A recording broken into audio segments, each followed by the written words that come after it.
So ఇవాళ ఎడిటోరియల్కి వస్తే title of today's editorial is settled semantics. Settled semantics అంటే అర్థం ఏంటి?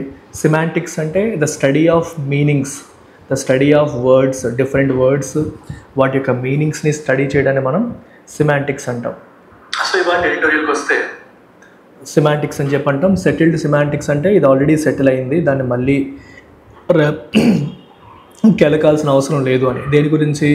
ప్రియాంబుల్లో సోషలిస్ట్ మరియు సెక్యులర్ అనే పదాలు రెండు ఉన్నాయి.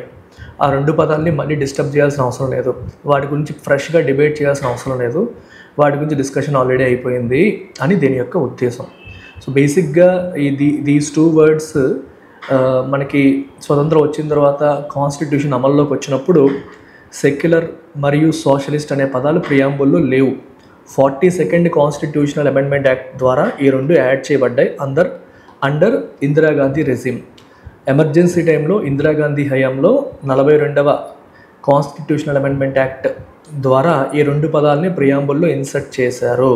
అయితే ఈ రెండు పదాలని ప్రియాంబుల్ నుంచి తీసేయాలి అని చెప్పి నేషనల్ వైడ్ డిబేట్ స్టార్ట్ చేసింది ఆర్ఎస్ఎస్. దానికి కొంతమంది బీజేపీ మినిస్టర్స్ కూడా వంత పాడుతున్నారు. అయితే ఈ డిస్కషన్ ఇప్పుడు అనవసరం, ఆ డిస్కషన్ ఆల్రెడీ అయిపోయింది అని చెప్తోంది ఈ ఎడిటోరియల్ యొక్క title. Nothing of worth will be gained by removing two words from the preamble. ఈ రెండు పదాలని ప్రియాంబుల్ నుంచి తీసేయడం ద్వారా మనం గెలుచుకునేది, సంపాదించుకునేది ఏమీ లేదు. నథింగ్ ఆఫ్ వర్త్, విలువైంది ఏది మనం గెయిన్ చేయలేము. ఈ రెండు వర్డ్స్ని తీసేయడం ద్వారా సాధించేది ఏమీ లేదు అని దీని యొక్క అర్థం. The call for the removal of the words secular and socialist from the preamble to the constitution of India is no longer a fringe fantasy. The call for the removal of the words secular and socialist ఆగిపోయిందా? Okay. Secular and socialist from the preamble to the constitution of India. Constitution of India యొక్క ప్రియాంబుల్లో ఉన్న secular మరియు socialist అనే రెండు పదాలని remove చేయాలని చెప్పి పిలుపునివ్వడం జరుగుతుంది. ఇది is no longer a fringe fantasy. Fringe అంటే అక్కరింగ్ ఇన్ ద మార్జిన్స్, అంటే మెయిన్ స్ట్రీమ్ కాదు. Something that is not mainstream, something that is happening only by a few words, అంటే ఫ్యూ పీపుల్, కొంతమంది మాత్రమే ఎక్కడో అడపాదడప అడుగుతున్నారు. దీని గురించి పెద్దగా అందరూ డిస్కషన్ జరగట్లేదు అని అర్థం. ఇక్కడ ఫ్రింజ్ అంటే మీనింగ్ ఏంటంటే ఆన్ ద మార్జిన్స్ అని, లేదా నాట్ మెయిన్ స్ట్రీమ్ అని. ఫర్ ఎగ్జాంపుల్, ఏదైనా టాపిక్ గురించి దేశంలో నేషనల్ మీడియా, లోకల్ మీడియా అందరూ డిస్కస్ చేసుకుంటున్నారు అనుకోండి, అది మెయిన్ స్ట్రీమ్ అంటాం. అలా కాకుండా ఎక్కడో అడపాదడప ఎవరో ఒకళ్ళు మాట్లాడుతున్నారు అనుకోండి, అప్పుడు ఫ్రింజ్ అంటాం. అంటే అందరూ మాట్లాడట్లేదు, కొందరే, ఎక్కడో కొంతమంది అనేటప్పుడు ఫ్రింజ్ అనే పదాన్ని వాడతాం. It is no longer a fringe fantasy అంటే అర్థం ఏంటి? ఎక్కడో ఒకళ్ళిద్దరు మాట్లాడుకోవడం కాదు, దీని గురించి నేషనల్ వైడ్ డిబేట్ అనేది స్టార్ట్ అయ్యింది అని దీని ఉద్దేశం. With someone as senior and influential as Rashtriya Swayam Sevak Sangh General Secretary Dattatreya Hosabale making a public statement in support of the idea, it has now acquired a new urgency and prominence in national politics. Entama, someone as senior as Dattatreya Hosabale, RSS general సెక్రటరీయే దీని గురించి పబ్లిక్గా మాట్లాడడం జరిగింది. So కాబట్టి ఇప్పుడు it has now acquired new urgency and prominence. National పాలిటిక్స్లో it has acquired urgency and prominence అని మనం చెప్పొచ్చు.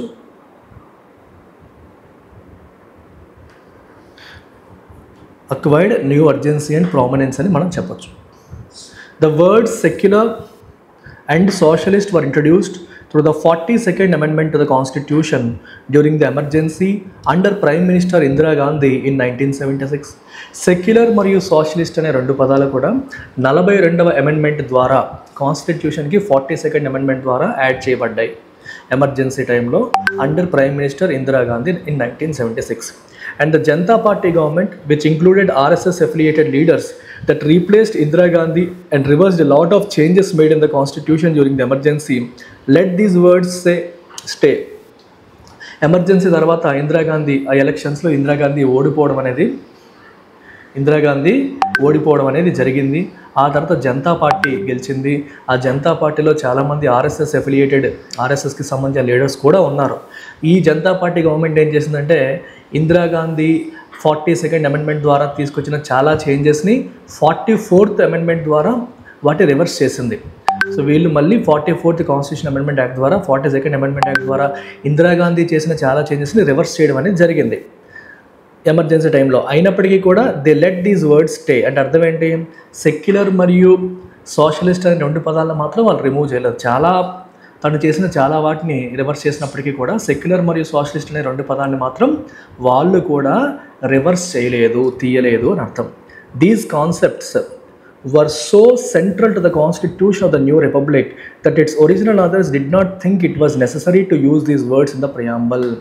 ఈ కాన్సెప్ట్స్ అనేవి దే వర్ సో సెంట్రల్. అంటే అవి ఎంత ఇంపార్టెంట్ అంటే కాన్స్టిట్యూషన్లో అది ఎంత ఇంపార్టెంట్ అంటే అసలు ఒరిజినల్ ఆథర్స్ వీటి గురించి మెన్షన్ చేయాల్సిన అవసరం లేదు అని భావించారు. అంటే అర్థం ఏంటంటే మన కాన్స్టిట్యూషన్ అంతా సెక్యులర్ కాన్స్టిట్యూషనే, కాన్స్టిట్యూషన్ అంతా కూడా సోషలిస్టే, సెపరేట్గా సోషలిస్టు సెక్యులర్ అని రాయాల్సిన అవసరం లేదు అని భావించారు. అందుకని పెట్టలేదు.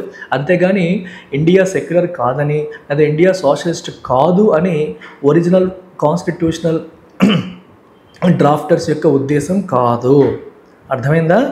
అసలు ఇట్ వాజ్ అది అవసరం అని కూడా ఫీల్ అవ్వలేదు. ఎందుకంటే ఎలాగో తెలిసిందే, it is something that we know, మనకి దాన్ని సెపరేట్గా చెప్పాల్సిన అవసరం లేదు అని వాళ్ళు ఫీల్ అయ్యారు. When a conflict over India's national identity began to emerge during the 1970s, Indira Gandhi thought it would be appropriate and also politically rewarding to make these amendments. 1970స్లో ఇండియా యొక్క నేషనల్ ఐడెంటిటీ ఏంటి, India Hindu దేశంగా ఉండాలా లేదా India secular కంట్రీగా ఉండాలా, India క్యాపిటలిస్ట్గా ఉండాలా లేదా India సోషలిస్ట్గా ఉండాలా, అసలు ఇండియా యొక్క ఐడెంటిటీ ఏంటి అనే విషయంలో కొన్ని క్వశ్చన్స్ వచ్చాయి. దాని మీద కాన్ఫ్లిక్ట్స్ అనేవి వచ్చాయి, డిస్కషన్స్ వచ్చాయి. ఆ టైంలో Indira Gandhi felt it is better to make it clear. So secular అని పెట్టేద్దాము, సోషలిస్ట్ అని పెట్టేస్తే ఇంకా డిస్కషన్ అనేది ఉండదు అని భావించారు. అట్ ద సేమ్ టైం రాజకీయంగా కూడా ఆ క్షణానికి ఆవిడకి అది అవసరమైంది. బేసిక్గా ఇందిరాగాంధీ ఏం చేశారంటే she's not a true secularist. అంటే నెహ్రూ లాగా ట్రూ సెక్యులరిస్ట్గా మనం ఇందిరాగాంధీని చెప్పలేం. తను పొలిటికల్లీ కన్వీనియంట్ మెథడ్స్ యూజ్ చేసింది. సో ఇవన్నీ కూడా చరిత్రకారులు చెప్పిన మాటలు నేను చెప్తున్నవన్నీ కూడా. అంటే అర్థం ఏంటంటే ఇందిరాగాంధీ రాజకీయంలో తనకు అవసరం అవుతుంది అనుకుంటే హిందూ సింబాలిజంని కూడా యూజ్ చేసింది. అంటే హిందూ మతానికి సంబంధించిన ట్రెడిషన్స్ని వాటిని కూడా రాజకీయంగా తనకి పనికొస్తాయంటే యూజ్ చేసుకుంది.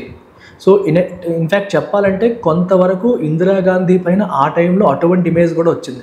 అంటే ఇందిరాగాంధీ అసలు సెక్యులర్ కాదు, నెహ్రూ ఫాలో అవుతుంది, ఈవిడ ఫాలో అవ్వట్లేదు, ఈవిడ హిందూ సెంటిమెంట్స్ని ఎక్కువగా క్యాటర్ చేస్తోంది అన్న మాట కూడా వచ్చిందంటే మీరు ఆశ్చర్యపోతారు. బట్ అలా జరిగింది 1970స్లో.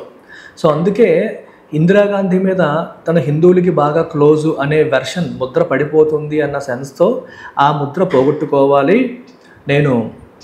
అంటే ఈ రోజుల్లో కాదమ్మా, ఈ రోజుల్లో హిందువులకి ఎవరు ఫేవర్గా ఉన్నారంటే వాళ్ళకి ఎక్కువ ఓట్లు పడుతున్నాయి. ఆ రోజుల్లో అలా కాదు. ఒక మతానికి ఎక్కువగా క్లోజ్గా ఉన్నారు అంటే దానికి వాళ్ళు దూరంగా పెట్టేవారు. ఈవెన్ ఎర్లీ 1990s వరకు కూడా, టిల్ ఎర్లీ 1990s బీజేపీకి ఎప్పుడు ఫుల్ మెజారిటీ వచ్చేది కాదు. ఎందుకంటే బీజేపీని ఒక మతతత్వ పార్టీ అనేవారు. హిందుత్వ పార్టీ ఒక మతానికి మాత్రమే సపోర్టివ్గా ఉంటుంది, అది సెక్యులర్ పార్టీ కాదు అని చెప్పి వేరే ఏ పార్టీలు కూడా బీజేపీతో చేతులు కలిపేవి కాదు. బీజేపీకి ఫుల్ మెజారిటీ కూడా వచ్చేది కాదు. హిందూ నేషనలిజం అనేది ఇప్పుడున్నంత స్ట్రాంగ్గా అప్పట్లో లేదు. సెక్యులరిజమే చాలా పవర్ఫుల్ టూల్గా ఉండేది. సో ఆ టైంలో 1970స్లో ఇందిరాగాంధీ కొంచెం హిందువుల వైపు లీన్ అవుతుంది. అది కూడా ఏంటి, ఎలక్షన్స్ కోసం ఆ రాజకీయ పరంగా కన్వీనియన్స్ కోసం కొన్ని సింబాలిక్గా చేసేది ఆవిడ, హిందువులకు సపోర్ట్గా ఉన్నట్టు. సో ఆ ఇమేజ్ ఆవిడకి బిల్డ్ అయిపోతుంది. ఆ ఇమేజ్ నుంచి బయటపడాలి, నేను అందరికీ ఈక్వల్గా ఉంటానని చెప్పడం కోసం, పొలిటికల్ సింబాలిజం కోసం యూ కెన్ సే తను ప్రియాంబుల్లో ఈ సెక్యులర్ అనే పదాన్ని పెట్టారని చెప్పి మనం చెప్పొచ్చు. అలాగే నెహ్రూ యొక్క సోషలిస్ట్ ఐడియాలజీ నేను ముందుకు తీసుకెళ్తున్నానని చెప్పి స్ట్రాంగ్గా చెప్పడానికి లెఫ్టిస్ట్ పార్టీస్, కమ్యూనిస్ట్ పార్టీస్ నుంచి వస్తున్న వ్యతిరేకతను కూడా కంప్లీట్గా కౌంటర్ చేయడానికి సోషలిస్ట్ అనే పదం, సోషలిజం అంటేనే మనకి ఈక్వాలిటీ, అంటే మనం పెట్టుబడిదారులకి కాపు కాసే వాళ్ళం కాదు, ప్రజల మధ్య ఈక్వాలిటీ కోసం ట్రై చేస్తాము, కామన్ మ్యాన్ కోసం ప్రయత్నం చేస్తానన్న ఇమేజ్ బిల్డ్ చేయడం కోసం సోషలిస్ట్ అనే పదాన్ని కూడా యాడ్ చేయడం అనేది జరిగింది. అంటే ప్రతి దాని వెనుక రాజకీయపరమైన కారణాలు ఉంటాయి. మనం అనుకుంటాం ప్రతి దాని వెనుక కూడా ఐడియాలజికల్ బ్యాక్గ్రౌండే ఉంటుందని. ప్రతిదీ కూడా సైద్ధాంతికంగా జరగవు. పొలిటికల్ ఈక్వేషన్స్ అనేవి చాలా చాలా ఇంపార్టెంట్ కీ రోల్ అనేవి ప్లే చేస్తాయి అనేది మీరు మైండ్లో పెట్టుకోండి. సో అందుకే పొలిటికల్లీ రివార్డింగ్ అంటే రాజకీయ పరంగా కూడా మనకు ఉపయోగపడుతుందని భావించి ఈ అమెండ్మెంట్స్ అనేవి చేయడం జరిగింది. The Hindutva camp never really opposed these concepts historically. మన హిందుత్వ క్యాంప్ అంటే ఆర్ఎస్ఎస్ బ్యాచ్ కూడా ఎప్పుడు కూడా వీటిని హిస్టారికల్గా కంప్లీట్గా అపోజ్ చేసిన దాఖలాలు లేవు.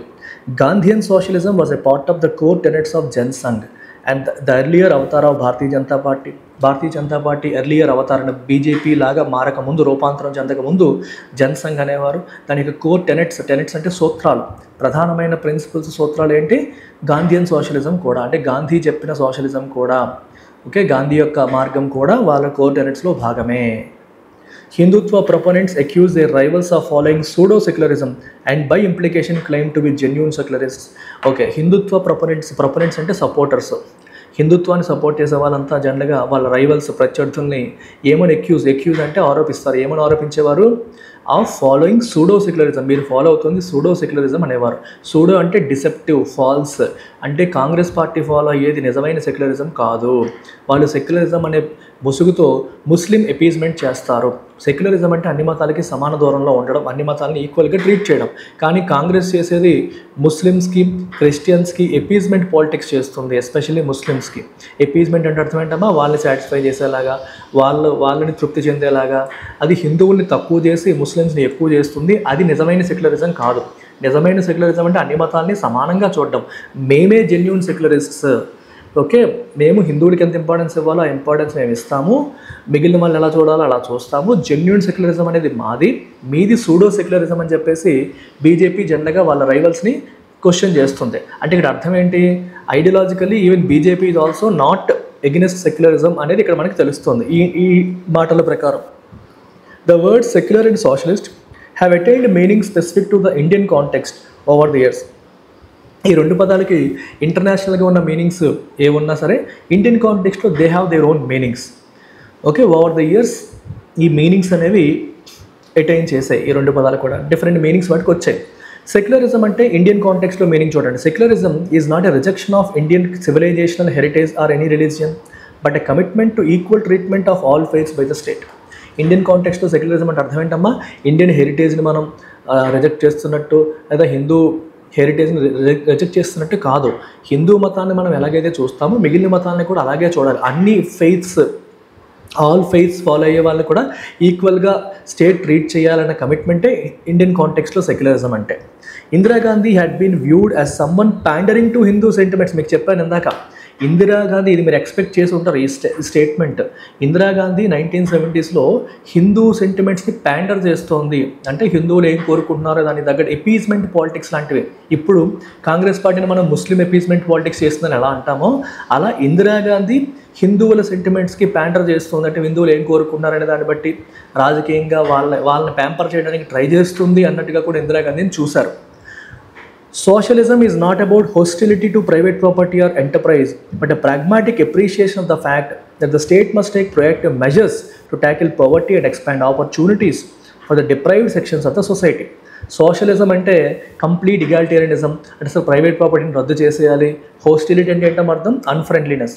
ప్రైవేట్ ప్రాపర్టీ అంటే ఇండివిజువల్స్ యొక్క ప్రాపర్టీస్ పైన దాడి చేసేయాలి, దానికి అన్ఫ్రెండ్లీగా ఉండాలి అని కాదు. సోషలిజం యొక్క మెయిన్ ఉద్దేశం ఏంటి? ప్రాగ్మాటిక్ అంటే practical appreciation of the fact that state must take proactive measures. పవర్టీని ట్యాకిల్ చేయాలి. ఇప్పుడు చూడండి, ఇక్కడ రిచ్ ఉంటారు, ఇక్కడ పూర్ ఉంటారు. సోషలిజం అంటే రిచ్ని హరాస్ చేసేయడం కాదు, పూర్ని పైకి అప్లిఫ్ట్ చేయడము. సోషలిజం అంటే రిచ్ని హరాస్ చేసి ఇబ్బంది పెట్టేయడం కాదు, పూర్ని అప్లిఫ్ట్ చేయడము, పవర్టీని ట్యాకిల్ చేయడము, డిప్రైవ్డ్ సెక్షన్స్ ఆఫ్ ద సొసైటీకి ఆపర్చునిటీస్ పెరిగేలాగా, అణగారిన వర్గాలకి ఆపర్చునిటీస్ పెరిగేలాగా చేయడము అనేది దీని యొక్క ఉద్దేశం. దానికోసం ప్రొయాక్టివ్గా మెజర్స్ తీసుకోవాలి. ప్రొయాక్టివ్గా అంటే తమంతట తామే ఏదో ప్రాబ్లం వచ్చాక రెస్పాండ్ అవ్వడం కాదు, అది రియాక్టివ్. మనకు ముందు నుంచే సమస్యను ఐడెంటిఫై చేసి తనంతట తానే ప్రభుత్వం మెజర్స్ అంటే చర్యలు తీసుకొని రావడం, అది మనకి సోషలిజం అంటే meaning. The words secularism and socialism reflect a broad consensus in Indian politics that has held for decades. కొన్ని దశాబ్దాలుగా ఇండియన్ పాలిటిక్స్లో అవి స్ట్రాంగ్గా నిలబడ్డాయి. They reflect a broad consensus. Consensus అంటే ఏకాభిప్రాయం, అంటే అన్ని పార్టీలు కూడా ఈ విషయంలో ఒకే మాట మీద ఉన్నాయి. ఎన్నాళ్ళ పాటు ఇవి నిలబడ్డాయి. There is nothing to be achieved by raking up a meaningless debate on these words. ఈ టైంలో ఈ రెండు వర్డ్స్ గురించి మీనింగ్లెస్ డిబేట్ని రేకప్ అంటే రెచ్చగొట్టి పెద్ద చేయడం వల్ల ఇప్పుడు సాధించేది ఏమీ లేదు. Perhaps the debate it self is the objective. ఎలా ఉందంటే అసలు యాక్చువల్గా వాటిని తీసేయాలనేది ఆబ్జెక్టివ్ కాకపోవచ్చు, ఆ డిబేట్ పెట్టడమే ఆబ్జెక్టివ్ అయి ఉండొచ్చు ఆర్ఎస్ఎస్ అండ్ బీజేపీ. దేని ద్వారా to push a divisive agenda without providing any ideological, legal and practical reasoning for this demand. ఈ డిమాండ్కి సైద్ధాంతికంగా కావచ్చు, లాపరంగా కావచ్చు, ప్రాక్టికల్గా కావచ్చు, ఎటువంటి రీజనింగ్ ప్రొవైడ్ చేయకుండా డిబేట్ పెట్టడమే వాళ్ళ ఉద్దేశంలాగా కనిపిస్తుంది. The debate it self seems to be the objective అంటే గోల్ లాగా మనకి కనిపిస్తుంది. అంటే నిజంగా రెండింటిని రిమూవ్ చేయడం గోల్ కాదు, దీని మీద నేషనల్ వైడ్ డిబేట్ జరిగి ప్రజల్లో ఒక డివిజన్స్ అనేవి క్రియేట్ చేయడమే వాళ్ళ ఎజెండా లాగా కనిపిస్తుంది అని అంటున్నారు. India's challenge is not about these two words, but its continuing struggle to tackle discrimination, poverty and underdevelopment, which are often influenced by the caste and religious origins of its citizens. India యొక్క challenge ఈ రెండు పదాన్ని remove చేయడం కాదు, మరి ఏంటి? It's continuing struggle to tackle డిస్క్రిమినేషన్ని tackle చేయడం, పవర్టీని రిమూవ్ చేయడం, అండర్ డెవలప్మెంట్ని ట్యాకిల్ చేయడం. ఇది ఈ విషయంలో మనం పడుతున్న స్ట్రగుల్ అనేది మేజర్ ఆస్పెక్ట్. అంతేగాని రెండు పదాలను రిమూవ్ చేయాలా లేదా అనే దానికోసం మన time and effort and energy waste చేయకూడదు. ఓకే, జనరల్గా కాస్ట్, రిలీజియన్ బేసిస్ మీద డిస్క్రిమినేషన్స్, డివిజన్స్ ఏవైతే జరుగుతున్నాయో వాటిని ఎలిమినేట్ చేయడం ఇండియా యొక్క ప్రాథమికమైన గోల్ అయి ఉండాలి. The Sangh Parivar and the BJP could serve the country better by focusing on these challenges rather than wasting energy on divisive debates on settled semantics. Sangh Parivar మరియు BJP could serve the country better by focusing on these challenges. ఈ challenges పైన focus చేయడం ద్వారా దేశానికి అవి ఇంకా బెటర్గా సేవ చేయగలిగినట్టుగా అవుతాయి. అంతేగాని ఇలాంటి డివైజివ్ డిబేట్స్, సెటిల్డ్ సెమాంటిక్స్ పైన ఆల్రెడీ సెటిల్ అయిపోయాయి, మీనింగ్ సెట్ అయిపోయిందనే వాటిపైన మళ్ళీ డిస్కషన్స్ పెట్టి ఎనర్జీ వేస్ట్ చేయడం కన్నా కూడా ఇండియా ఫేస్ చేస్తున్న నిజమైన ఛాలెంజెస్ పైన ఫోకస్ చేస్తే నిజంగా వాళ్ళ కంట్రీకి ఇంకా బెటర్ సేవ చేసిన వాళ్ళు అవుతారు అని అర్థం. Now I want you to answer this question now. Settled semantics అనే ఎడిటోరియల్ యొక్క టైటిల్ ఏంటి, టోన్ ఏంటో చెప్పండి. అండ్ ఇంకా లైక్ చేయకుండా చూస్తున్న వాళ్ళు ఇమీడియట్గా please hit the like button.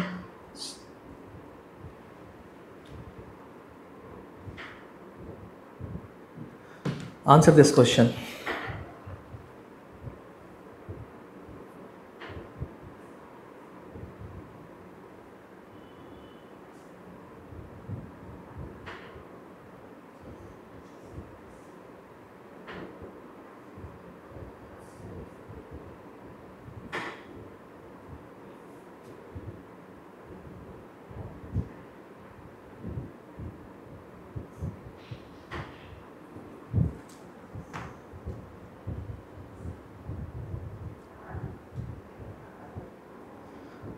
Analytical and critical, correct. This is analytical and critical, నీట్గా అనలైజ్ చేస్తుంది. సర్కాస్టిక్ అంటే అర్థం ఏంటమ్మా? వెటకారం అని. ఇండిఫరెంట్ అంటే పట్టించుకోకుండా, మాకు సంబంధం లేదన్నట్టుగా ఉండాలి. Indifferent, if you're being indifferent to someone, you're not caring, వాళ్ళు ఎలా ఉన్నారు ఏమున్నారు మీకు పట్టించుకోవట్లేదు అని అర్థం. హ్యూమరస్ అంటే కామెడీ, కొంచెం fun. What is the central idea of the editorial? Try this.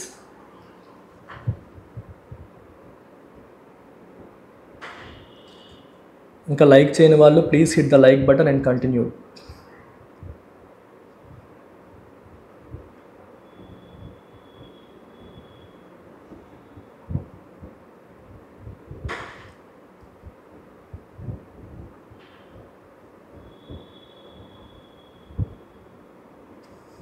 చాలా ఈజీ క్వశ్చన్ ఇది.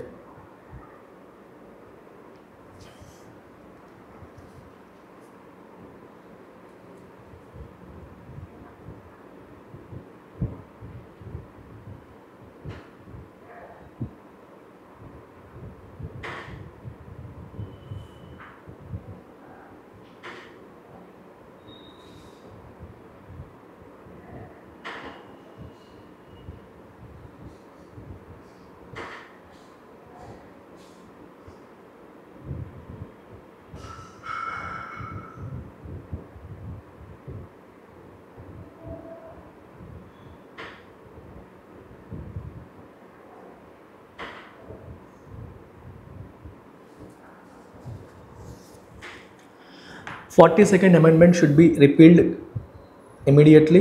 No, అది కాదు main idea. India is not a truly secular or socialist. No, India is a secular and socialist country. Secular and socialist words inclusion was a mistake. No, అది mistake అని కూడా ఏం చెప్పట్లేదు. The debate over removing secular and socialist from the preamble is unnecessary. Yes, దీని గురించి discussion అనేది అవసరం లేదు.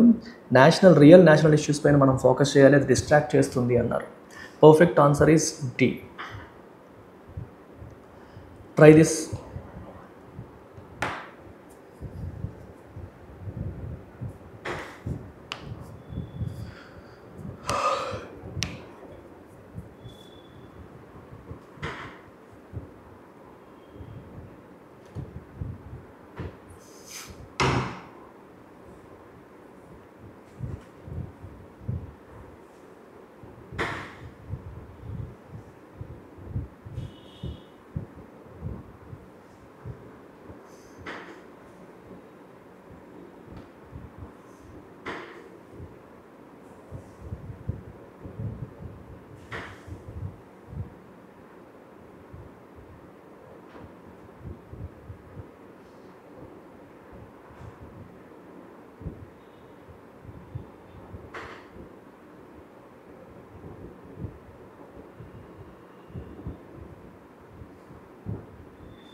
The author believes that secularism promotes atheism. No. The word secular socialist have always been opposed by BJP. No. ఆ BJP RSS వాటిని కూడా support చేసేయని చెప్పారు. So ఇది కూడా తప్పు. The push to remove the words from the preamble is more about political signaling than constitutional necessity. Yes, అది రాజకీయం పరంగా కాన్స్టిట్యూషనల్ నెసెసిటీ కాదు, రాజకీయంగా దీని ద్వారా ఏదో లబ్ధి పొందాలి, ఒక సిగ్నల్ ఇవ్వాలనే ప్రయత్నం లాగా కనిపిస్తుందని ఆర్టికల్ ఇండైరెక్ట్గా చెప్తోంది. ఇన్ఫ్యాక్ట్ మధ్యలో చూస్తే perhaps debate was the objective అన్నారు. అంటే ప్రజల్లో ఈ డిబేట్ క్రియేట్ చేయడమే వాళ్ళ ఆబ్జెక్టివ్ లాగా కనిపిస్తుంది, ఈ వర్డ్స్ నిజంగా రిమూవ్ చేయడం కాదు అని. So it is more about political signalling. Final question, assumption question try చేయండి. Which of the following assumptions underlies the others argument in settled semantics? Indian public is unaware of the meaning. Indian public meaning తెలియదని చెప్పడమా? Constitutional words have no influence on the functioning of the government. Term secular socialist are already reflected in India's constitution. Yes, మన political మరియు constitutional ప్రాక్టీసెస్లో ఈ రెండు పదాలు already reflect అయిపోయాయి. దాని గురించి సెపరేట్గా ఇప్పుడు డిస్కస్ చేయాల్సిన అవసరం లేదు. ఇప్పుడు సెపరేట్గా డిస్కస్ చేయాల్సిన అవసరం లేదు. అర్థమైందా? ఇది main thing. Answer is this. అలాగే బ్యాంక్, ఎస్ఎస్సి, రైల్వేకి ఆన్లైన్ మరియు ఆఫ్లైన్ కోర్సెస్ కూడా అందుబాటులో ఉన్నాయి, యూజ్ చేసుకో.